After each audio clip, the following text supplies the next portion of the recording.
Le Cameroun passe à autre chose.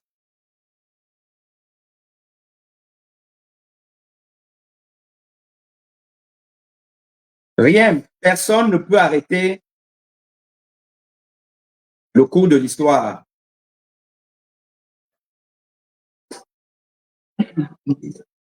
Nous avons fait hier,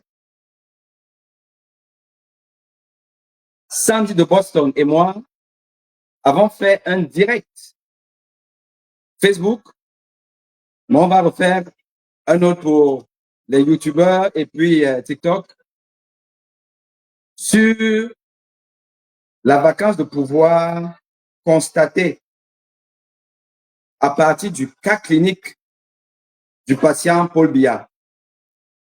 Le patient Paul Biya, un adorateur du pouvoir, un assoiffé du pouvoir, qui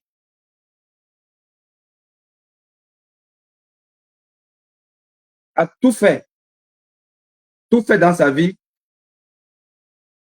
pour se maintenir au pouvoir par tous les moyens. Souvenez-vous de son discours avec François Hollande à la question de savoir comment il fait. Ne reste pas au pouvoir, ne dit pas au pouvoir qui veut, mais qui peut. Mais qui peut comment? Qui peut par la tricherie, le banditisme, la roublardise, la méchanceté. Paul Biya, dès son accession au pouvoir, on a appris par M. Kamto que Hubert Monon-Djana, qui écrivit un livre pour conseiller à M. Paul Biya comment verrouiller le système alors que c'était un homme neuf. Nous étions fatigués d'Aïdio. Nous, on était gamins, mais nos parents étaient fatigués d'Ahidjo. Paul Biya, on lui a servi le pouvoir sur un plateau doré, le plus non méritant de tous les proches d'Amadou Ahidjo. Tout le monde lui disait, ne donne pas à Paul Biya, ne donne pas. Mais Ahidjo, le mauvais, le méchant, qui lui-même n'a pas été un exemple de patriote, car il a quand même participé à l'assassinat de Oumiobe, de Moumié, de Wandje et les autres. Oui, Ahidjo fait partie de ces dirigeants africains qui voulaient le moins l'indépendance de l'Afrique, mais à qui De Gaulle a donné le pouvoir. Et en lui disant, tu nous aides à exterminer les maquisards. Mais en fait, ce n'était pas des maquisards. C'était les patriotes, les nationalistes camerounais qui ont été décimés. Il y a eu le napalm dans la région de l'Ouest. Il y a eu la trahison de beaucoup de Bassards, parmi lesquels Maïmati et consorts. Et Ahidjo, donc, un produit de la France-Afrique, de Jacques Faucard, qui n'était pas en odeur de sainteté avec Mitterrand, François Mitterrand. Mitterrand qui était l'avocat de Ernest Wandje, je pense, qui arrive au Cameroun pour défendre Ernest Wandje. Ahidjo lui dit, allez, reprends l'avion pour le camp. Mitterrand part et garde dans Ahidjo. Et quand il arrive au pouvoir, en mi-81, François Mitterrand décide d'avoir la peau d'Ahidjo. Et voilà comment Ahidjo, à l'époque, se soignant encore en Occident par les Blancs. 1982, nous sommes en 2024. Rien n'a changé en Afrique, et notamment en Afrique francophone, et particulièrement au Cameroun. Les présidents africains se soignent toujours en Occident par les Occidentaux. Ahidjo avait donc pour président, enfin pour médecin, des Français. Mitterrand dit, collez-lui la prostate. Collez-lui la prostate. Et on n'en parle plus. Et les médecins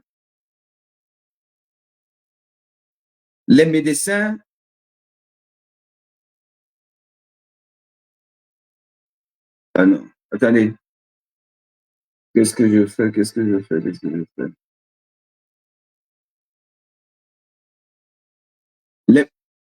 Les médecins français disent à Ahidjo que tu vas die, tu as le cancer, tu vas die, il te reste que quelques mois. Donc, il vaut mieux que tu te reposes. Voilà comment Ahidjo annonça, alors qu'il n'était pas préparé, il ne voulait pas, il annonça sa démission. Et je vous rappelle l'ironie du sort, c'est que Mitterrand a chopé le cancer de la prostate. Et les médecins lui avaient prédit qu'il lui reste quelques mois ou 3 ans. Mais sauf que c'est le président français, il est en France. Et avec les thérapies et toute la prise en charge, il n'a pas fait 3 ans, il a fait 2 mandats. 2 mandats. Ce qui veut dire que Ahidjo pouvait encore continuer. Mais faisant confiance aux Blancs, il a démissionné. Tout le monde, Samuel Leboa, Aïssim Bondo, son époux dit que ne donne pas au type là, ne le voit pas calme là, comme ça là, on le gifle. Aïssim Bondo l'avait giflé. Il est resté calme. Ne le vois pas, c'est un mauvais. En plus de ce qui n'est pas compétent, il n'est pas compétent. Paul Biya n'a jamais été compétent. Paul Biya, c'est un feignant, le roi feignant. Ça, c'est les chroniqueurs français qui le disent. Je vous ai montré ça, allez sur ma page. Hein. Paul Biya, président feignant, roi feignant, qui passe sa vie à se balader, à dormir à l'hôtel intercontinental. Cher Camerounais, je suis en colère. Je suis en colère parce que quand je vois mon parcours et le parcours de vous tous, des gens qui se lèvent le matin pour travailler, qui ont tout fait pour avoir des diplômes et ne peuvent pas travailler. Des braves Camerounais. Le Camerounais a toujours été brave, intelligent. Quand on partait en Occident, à notre époque, les étudiants camerounais étaient toujours les premiers partout parce qu'il y avait l'école au Cameroun. Ahidjo, bien qu'il ait fait ce que je vous ai expliqué, mais c'était un travailleur. La fille d'Ahidjo a échoué le baccalauréat, le probatoire, si je ne m'abuse. Je crois que c'était le probatoire. La fille d'Ahidjo au Cameroun, Ndamjoya, président de l'UDC, était ministre de l'Éducation nationale. La fille de Ahidjo a échoué le bac. Elle était au lycée Leclerc à Yaoundé.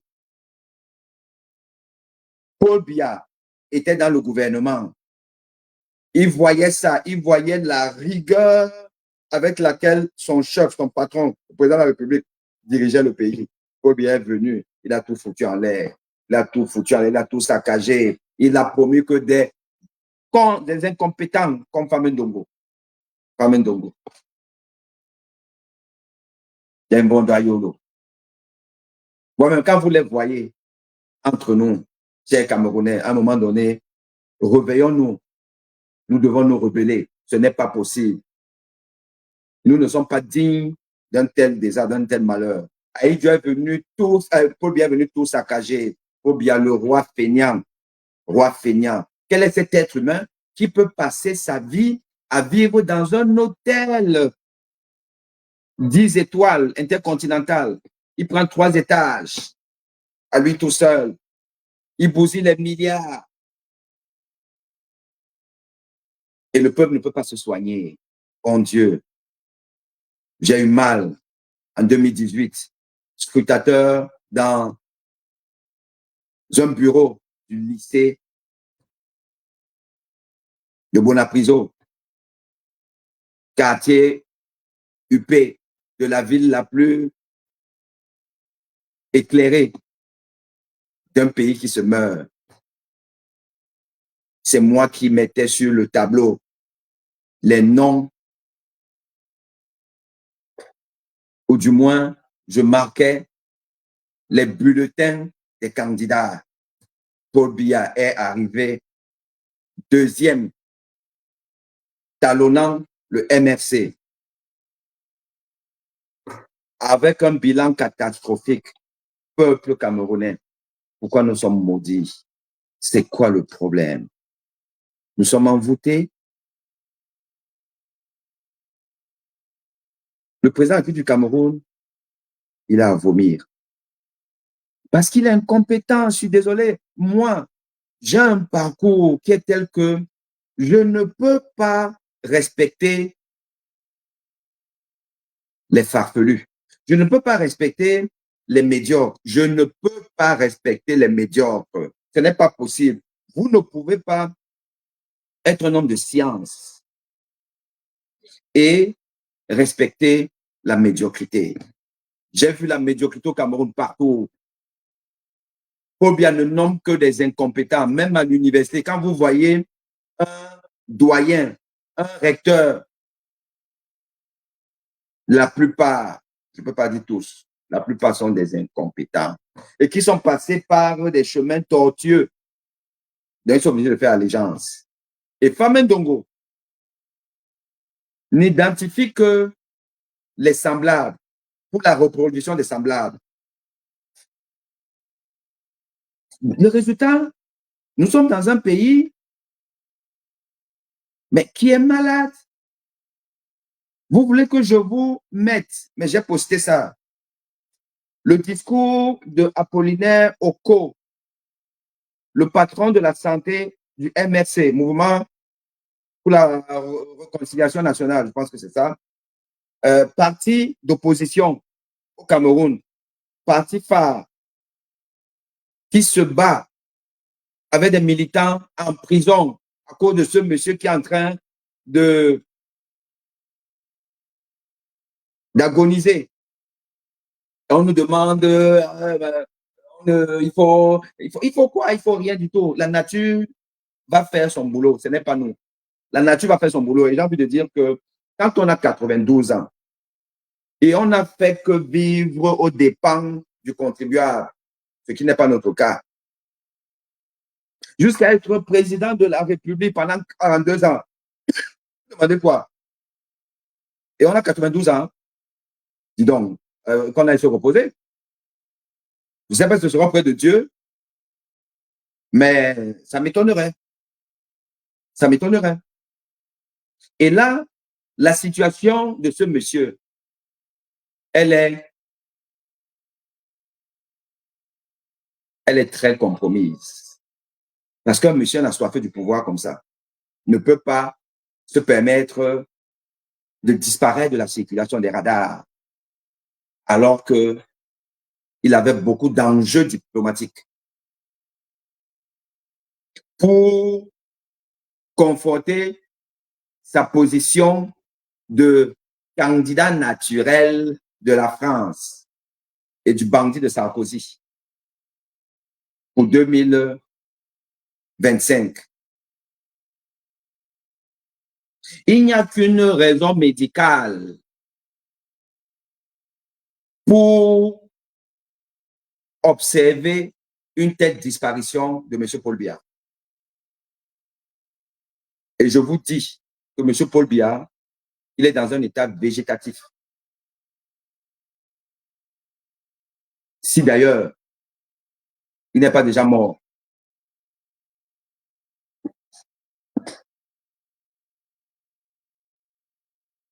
Bonsoir. On veut quoi? Les turéféraires nous font les machins, tout et tout, il est en forme, ben, il travaille où? Il travaille avec le respirateur, hein, en étant intubé, avec des tuyaux partout, c'est là où il travaille, un bondoyolo. Petit mafiosi, bondoyolo, un type qui dépense notre argent pour faire venir les pimenteuses au Cameroun. Et quand vous voyez même les pimenteuses, parce qu'elles étaient même Nyanga là, bien là, on allait encore dire que, mais quelle pimenteuse? Quelle pimenteuse? Un gouvernement de saleté. Un gouvernement de saleté, de rois feignants qui ne font rien. Le médecin du MRC au col, c'était dimanche. Il a expliqué ce que j'avais déjà dit, que ce pays-là, ce gouvernement, c'est un gouvernement de mafieux qui crée des facultés de médecine partout, juste pour dire aux gens, ouais, on vous a aussi donné votre faculté, on vous a aussi donné pour préparer leur réélection. Quelle faculté peut avoir Hassan Melima? Soyons un peu sérieux. Soyons sérieux. Quelle faculté de médecine peut avoir Hassan Melima, à Ebolova, à Bertois? Soyons sérieux, peuple camerounais. C'est quoi cette méchanceté? C'est quoi cette méchanceté? Une faculté de médecine, c'est une école qui forme des médecins, mais il faut de la ressource humaine. Il faut des hôpitaux hospitalo-universitaires. C'est quoi un hôpital hospitalo-universitaire? C'est un hôpital qui a l'essentiel des services, si ce n'est tous les services, des équipements, du matériel. Il ne manque pas quelque chose. D'abord, quand il manque ceci là, des médecins praticiens et des médecins enseignants universitaires de rang magistral, donc au grade au minimum de maître de conférence, pour encadrer les médecins, les jeunes médecins et les étudiants, leur prodiguer des enseignements théoriques et pratiques, en plus des enseignements dans les facultés. Soyons sérieux. L'hôpital de Saint-Mélima, l'hôpital de Bolova, des choses qui sont construites, il n'y a même rien. Le petit équipement qui est là, le même, se rouille. Après, on connaît ça. Paul Biya, c'est la méchanceté. Parce qu'il sait que lui, il va se soigner chez les Blancs. Ce monsieur est méchant.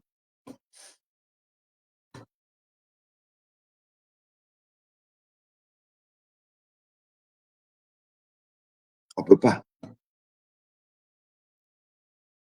Le Cameroun, pays fier, pays de talent. Les talents sont où? Ils sont tous partis.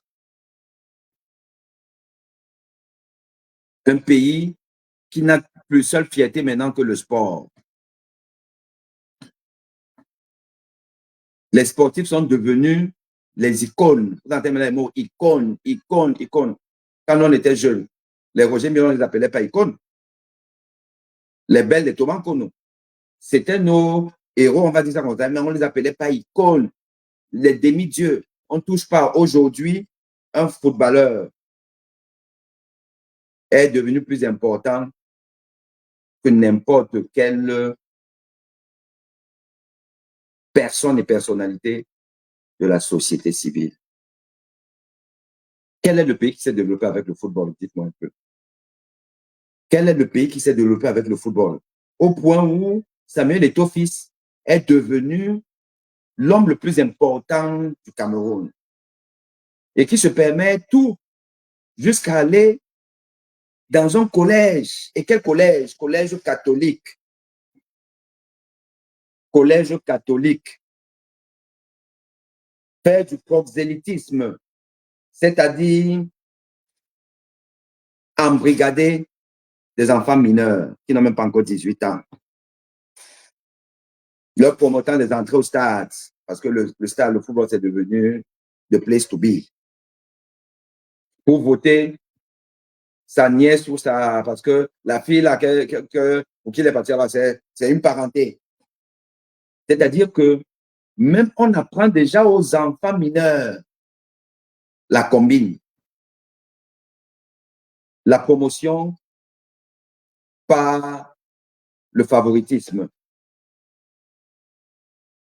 On apprend déjà ça. Quand on vous dit que les Blancs sont venus avec la Bible, ils nous ont laissé la Bible, ils ont pris les richesses. C'est quelle église catholique ça? C'est quelle religion? Un collège catholique qui accepte des conneries comme ça là. Et on va donc demander aux gens, on partait là-bas, il faut applaudir, il faut dire et tout joue encore au football. Quand nous étions gamins, nos parents, pour nous qui aimions le football, et qui jouons au football, on disait que vous êtes des bandits. Moi, mes parents me disaient que tu vas devenir un bandit. Parce que, entre midi et 14 heures, au lieu de se reposer, machin, tout là, je m'habillais, je partais jouer. Parce que moi, j'étais un bon footballeur. Je jouais dans l'équipe de tous les établissements scolaires où je passais, titulaire.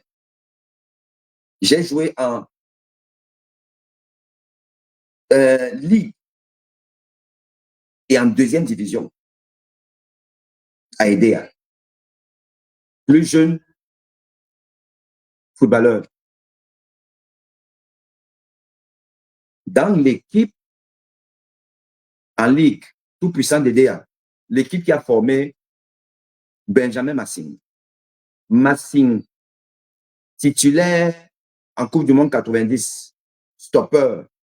Il formait la charnière centrale avec Emmanuel Koundé.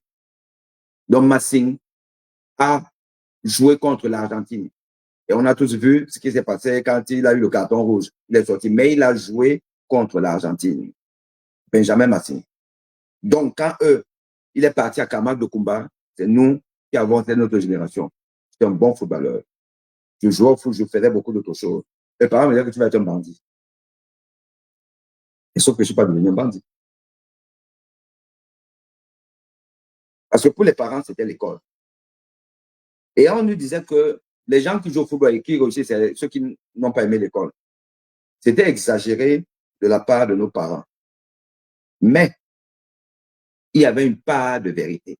Parce qu'aujourd'hui, quand vous regardez le niveau du peuple camerounais, le niveau de réflexion, c'est un niveau de réflexion des gens qui n'ont pas été à l'école, qui ont fait les joies au quartier, comme on en a eu à notre époque. Il y a toujours une proportion de ratés dans la société. Mais aujourd'hui, M. Paul Biya et son régime ont fait des ratés la proportion la plus importante de la population camerounaise. Excusez-moi de vous le dire. Quand vous voyez la réflexion des gens, donc même les gens qui sont diplômés, on sait comment ils ont eu les diplômes, parce que Femme Ndongo est là pour justement fabriquer, modeler le processus d'acquisition des diplômes au Cameroun. Et donc, vous avez des diplômés, mais qui sont plutôt des analphabètes. Des gens sans éducation, sans culture, sans esprit de discernement.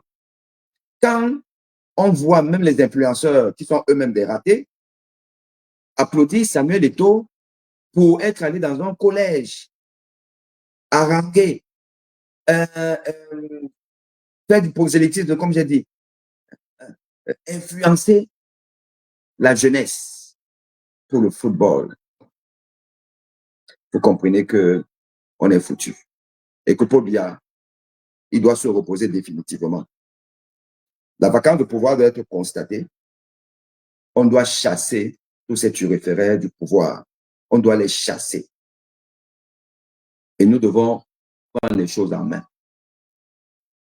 Nous devons prendre les choses en main et redresser ce pays. Il n'y aura pas de place pour la fainéantise, pour la roubladise. Les écoles vont être créées, les vraies écoles, modernisées.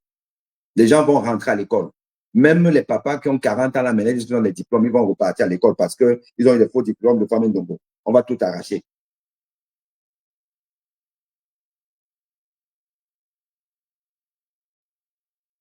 On va créer des vrais hôpitaux. Objectif, évacuation zéro en Occident. Le futur président de la République du Cameroun devrait s'engager à se soigner au Cameroun par les Camerounais et divulguer son bulletin de santé.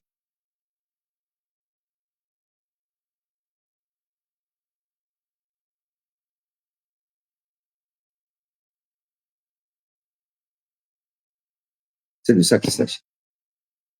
Et vous verrez comment, en quelques années, le Cameroun va décoller. On va rattraper la Côte d'Ivoire, le Sénégal, tout ça là. Parce que le Cameroun a la ressource. La ressource. Et les gens ont peur pour rien. Les gens, ceux-là qui sont dans des petits boulots, ils frappent tous les jours. Ils frappent tous les jours. Il a peut-être ses 60 000 francs là de frappe, voire même 100 000 francs de frappe. Donc son salaire de 200 000 francs lui permet de voir plus clair. Il se trouve avec un 300 000, 100 000 francs de frappe. Il pense qu'il est arrivé et qu'il vaut mieux que Paul Biya, le roi feignant, reste au pouvoir. Mais il se trompe. Il se trompe parce que, je vais vous dire, en Afrique, on ne fait pas les études. Les Français ont fait une étude publiée récemment. Une étude qui a démontré que lutter contre la pauvreté, non seulement diminue la pauvreté, mais enrichit le pays. Chaque 1 euro de dépensé pour lutter contre la pauvreté, dans tous les sens du terme, fait gagner 1 euro supplémentaire. Qu'est-ce que ça veut dire en français facile? Ça veut dire que si nous mettons en place les mécanismes pour sortir le peuple camerounais de la pauvreté, nous allons diminuer le taux de morbidité, c'est-à-dire que les maladies, le taux de mortalité, les gens mourront moins, se feront moins soigner parce qu'ils seront moins malades, donc moins handicapés. Ils vont travailler plus et mieux. Il y aura la relance de l'économie. Et le pouvoir d'achat va augmenter. La richesse nationale va augmenter. La redistribution de la richesse sera plus efficiente pour tout le monde. Donc, en réalité, les gens qui pensent que pour vivre bien, être riche, il faut appauvrir les autres, ils sont cons. Ils sont cons. Si Paul Biya pense que pour rester au pouvoir, il faut malmener son peuple, il est toc-toc. Il est toc-toc. Prenez l'exemple du Rwanda. On dit que le Rwanda, c'est une dictature. Mais une dictature à la Jerry Rawlings. Allez faire un sondage au Rwanda. Objectivement, la majorité des Rwandais veulent que Kagame meure au pouvoir. Et que s'il lui arrive l'affaire de Paul Biya, les gens vont pleurer et prier pour que les médecins fassent le miracle. Alors que Paul Biya, on prie pour le contraire. C'est tout. Ça veut dire que ce n'est pas la longévité en tant que telle qui pose un problème, mais c'est la qualité de la longévité. Paul Biya a une longévité maléfique. Et il faut donc qu'il s'en aille. Et quand je dis ça, je n'ai pas envie de dire qu'il doit mourir, non. Qu'il s'en aille du pouvoir. Le reste, encore que, au fond, comme a dit quelqu'un, il vaut mieux qu'il soit vivant. Il faut qu'il soit vivant pour voir comment on peut diriger autrement. Paul Biya doit être vivant pour qu'il voit comment on dirige autrement. Mais le problème, c'est que il va être vivant sans être capable de diriger parce qu'il y a déjà vacance de pouvoir. Il a Poum. Son DCC nous dit qu'il est en train de travailler là-bas. Ce n'est pas en Suisse qu'on travaille. La Constitution, l'article 1, alinéa 8, dit que le siège des institutions, c'est à Yaoundé. C'est-à-dire que le bureau du président de la République, c'est à Yaoundé, pas en Suisse. Donc, il a fui son lieu de travail. Il est démissionnaire. Deuxièmement, il est dans une incapacité, indisponibilité permanente. Parce que dans le lit d'hôpital, il est là comme ça, là. Ce n'est plus un homme valide s'il est encore vivant. Or, dans les cours de vacances de pouvoir, il y a la mort, il y a l'indisponibilité permanente et il y a la démission. Les trois sont remplis, au moins deux des trois conditions sont remplies. Donc, il n'est plus là. Il n'est plus là. Je dis toujours, j'appelle les partis d'opposition de constater la vacance de pouvoir et on enclenche le processus. Ne vous faites pas perdre le temps, disons. On veut perdre le temps là, on l'a perdu 42 ans. Vous voulez encore nous perdre le temps. Le comment? Aurélia Blondel, comment tu vas? Je n'ai pas voulu te déranger pour dans le paquet un truc spontané. Comme c'est pendant ma pause, encore que j'ai traîné avec les patients là, donc normalement j'ai une pause d'une heure, mais là je n'avais que 30 minutes et elle est terminée. Elle est terminée même de loin, elle est terminée de 8 minutes. Oh là là, après les malades vont commencer à m'insulter, aller sur Facebook, enfin sur Google, m'insulter. Et puis les petits mal élevés là vont aller là-bas, vous voyez même, mes consultations sont toujours pleines. Hein. Les gens qui m'insultent, il y a un là aujourd'hui. Il sent le banc là. Ça sent la cigarette de l'âge que vous fumez, oui, mais vous dites que vous avez mal à la poitrine, que ça va faire mal et tout ça là, mais vous fumez. Mais non, la cigarette, je fume seulement un paquet. Un paquet. Normalement, je fumais 2, maintenant je fume un paquet. Non, un paquet, une cigarette ou, ou un paquet de cigarettes. La cigarette, c'est la fumée. Quand vous avez déjà exposé votre corps au tabagisme pendant des années, après, c'est simplement la goutte d'eau qui fait déborder le vase. La goutte d'eau, c'est une cigarette. Donc, chaque cigarette, c'est une intoxication supplémentaire. Et puis, le type veut me démontrer que non, j'aime, je ne savais pas ça. Je ne savais pas que la cigarette a des effets. Pardon, vous avez quel âge? 54 ans. Vous ne savez pas quoi? Que la cigarette est mauvaise pour la santé? Ah non, je m'attends, monsieur. Depuis la nuit des temps. Ah non, non, ce n'est que récemment. Ben, récemment, c'est comme, non, en 80, on ne disait pas encore, j'ai que monsieur. Non, souvent on le dit, c'est écrit même sur les paquets, non? Que la cigarette tue. C'est pas écrit. Oui, mais ce n'est que récemment. Le type est dans le déni de tout. Et avec une gestuelle et tout. J'ai que écouter, monsieur, vous savez, quand vous êtes dans le déni de responsabilité, je ne peux pas vous soigner. Moi, je ne peux pas vous soigner. Parce que tout ce que je vais me faire ici, là, en fait, vous êtes beauté en touche. Plus que je vais commencer par vous dire qu'il faut arrêter. Et si vous ne pouvez pas arrêter, vous devez au moins avoir la volonté d'être accompagné pour un sevrage tabagique par les addictologues. Mais dans ce déni-là, on ne peut pas avancer. Et ça ne sert à rien. Et le mec, il est désagréable. Je vais dire, bon, écoutez, monsieur, vous savez, on va pas. Tiens, reprenez votre truc, je ne vous prends même pas de consultation. Allez voir notre médecin. Je ne peux pas vous soigner. Ah, vraiment, donc, ce que j'ai lu dans les avis, c'est vrai et tout. Je dis que, mais, ah non, vous ne savez pas? Je suis le pire des médecins. Hein. Mais le problème, c'est que vous venez toujours. Vous lisez, mais vous venez. C'est quand même extraordinaire. Maintenant, je vais donc vous aider à considérer que je suis un mauvais médecin. Vous allez voir le médecin.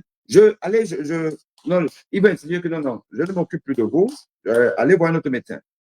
Tout ça, c'est pour vous relancer le débat de est-ce qu'un médecin est obligé de soigner un malade? Je vous dis et j'affirme encore que non. Un médecin n'est pas obligé de soigner tous les malades. C'est de ça qu'il s'agit. Je veux vous amener à évoluer dans votre conception de la vie et du médecin. Un médecin, c'est un être humain qui se doit d'être respecté. Il y a outrage à magistrat, non. C'est ça que dit, il y a outrage à président de la République. Il y a outrage à médecin. Si vous prenez un médecin de haut, vous n'êtes pas machin truc et tout ça là, quand vous venez dans une consultation normale, habituelle, et qu'il n'y a pas d'urgence, je peux décider de ne pas vous soigner. OK? En plus, quand on va mettre c'est quand on dit dans les Google la ville et tout ça là, je dis que bon, mais il faut mettre. Comment on vous dit que le titre, c'est un peu médecin, c'est un faux médecin, mais vous partez là-bas, ça veut dire que vous avez un problème. Donc, je termine pour vous dire que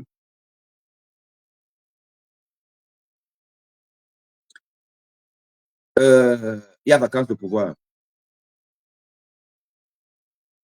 Il y a vacances de pouvoir. Et les hommes politiques, la société civile, tous les acteurs doivent se mobiliser très rapidement, dès maintenant, pour ne pas laisser ces gens-là commencer leur tractation bizarroïde avec Macron et Sarkozy. Nous devons nous mobiliser. Vous qui êtes au pays, organisez-vous. Nous aussi à la diaspora, nous devons nous organiser. Nous devons nous organiser et il y a moyen de paralyser la société française. Si les gens-là nous font les histoires du Tchad. OK, les amis? Bon. Allez sur la page de Sandy de Boston ou ma page pour revoir le live d'hier qui a duré 2 heures de temps. Ce matin, il était déjà à 23 cas vus et presque 500 partages. Un live pédagogique. Je vous ai expliqué, enfin, nous, elle et moi, parce qu'une infirmière chevronnée.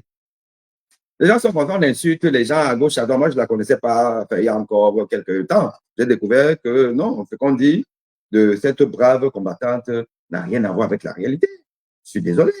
C'est une intellectuelle qui fait du bon boulot. Et dans les échanges, on sait apprécier les gens. Il y a du contenu. Ce n'est pas les formations de Famendongo. Il y a du contenu. Et hier, on a parlé du cas clinique Paul Biya, pour vous démontrer que depuis son exposition à la pluie, à la cérémonie d'ouverture des Jeux Olympiques, moi, Aimé Boni, j'ai compris le type, c'est là, il nous reste beaucoup de jours à vivre. Vous ne pouvez pas avoir 92 ans. Un vieillard, 92 ans, qui a toujours été habitué à être chaud, à être chaud. Mais parce qu'il veut se faire élire, il veut montrer qu'il est encore en forme. On vient le mettre dans ces conditions-là. Le froid, la pluie,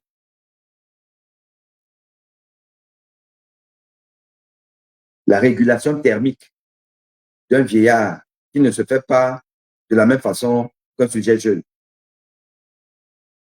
Un coup de froid. Et nous avons tous des microbes tapis là dans l'ordre et dans l'environnement qui n'attendent qu'une baisse des défenses immunitaires pour entrer. Paf. Pneumopathie communautaire. Pneumopathie communautaire qui peut se soigner, mais sauf que ça vous affaiblit davantage et ça révèle des pathologies telles que les pathologies cardiovasculaires quiescentes. Et en plus de ce que vous faites beaucoup d'efforts, vous devez monter, machin, on vous dope un peu là parce que après 92 ans, il faut le doper parce qu'on montre que doper, donc des produits là, produits de dopage, infection pulmonaire, machin, truc et tout ça là, déstabilisation d'une cardiopathie silencieuse et tout. Vous faites des arrêts cardiaques, vous faites tout ce que vous voulez. Allez me dire ce que vous voulez. Là, ce monsieur, il est plus bon pour le service. Il n'est plus bon pour le service. OK? Et voilà. Il aurait laissé le pouvoir depuis ce papa. On a dit que bon, tu n'as rien fait, mais bon, quand même. On a tous prié pour lui, mais ça, il veut se maintenir au pouvoir, putain de. Excusez-moi. Se maintenir au pouvoir, 92 ans. Il veut diriger des gens intelligents. Il veut nous diriger en dormant, en ne faisant rien, en mangeant notre argent. Intercontinental est partout. On nous a dit qu'on les a chassés de là-bas. Il n'y a plus rien. Vous avez investi trois étages. Regardez, oh. Écoutez, laissez-moi soigner les malades. On se parle.